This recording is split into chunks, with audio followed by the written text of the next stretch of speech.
I'm Callie Lewis. You're watching Geek Brief TV. This is Brief 331, brought to you by the Nokia N810. Windows Vista Service Pack One has been released. We've installed it on our Mac Pro and the Gateway one. The download size is 434.5 megabytes. Collectively, we use Vista fewer than a couple hours a month, so I can't exactly talk about how much the Service Pack changes anything. From what I gather, the less a person uses Vista, the more the person likes it, so when I say I love it, I'm not sure it means that much. That kind of sounds sad, doesn't it? Time Capsule brought backup power to an Airport Extreme, but it didn't entice me to give up my Airport Extreme. Apple just pushed an update that gives Time Machine access to any drive connected to the Airport Extreme's USB port.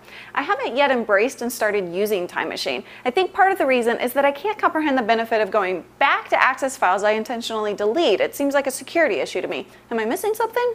Anyway, if you like the idea of Time Machine and you're an Airport Extreme owner, it's probably worth a try. One of my favorite blogs is eHomeUpgrade. Part of the reason is that Alexander Grundner writes like Neil, and part of the reason is that the stuff he covers stands out. I often see a product on his site that I don't see anywhere else. An example is the high-def technology BoxOne Multimedia Center PC. It's a nice looking case. Andrew points out, though, that the high-def technology website doesn't provide full specs and availability is severely limited. I have lots and lots of friends in Canada, many of whom use Rogers Wireless and few of whom like it. Rogers, though, will be the world's first carrier to offer a Merlin X950-D ExpressCard from Novatel. The modem supports 2.1 megabits per second, HSUPA, yes. It also supports an unprecedented 7.2 megabits per second HSDPA. I'm hoping I can get my hands on one somehow for the big trip. The big question, though, is if Rogers will allow 7.2 megabits per second speeds and how much they'll charge. On Brief 330, I was talking about the not hotkeying, and at the end, I was twirling it around all over the place. I don't want anyone to think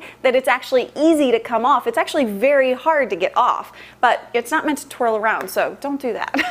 At our first convention in Denver, there were oxygen bars everywhere. I wanted to try it, but the idea of breathing through a shared device of any kind pretty much overwhelmed my sense of curiosity.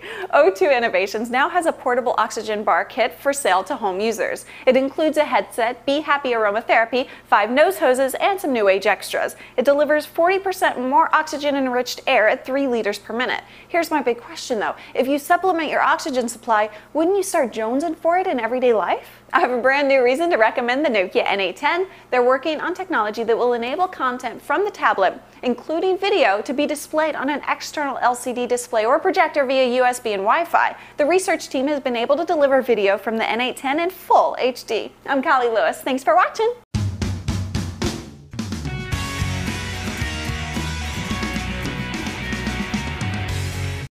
Apple just purchased... No. Did I say lean forward? No. Okay. Oh! That was so good. I know. I just spit.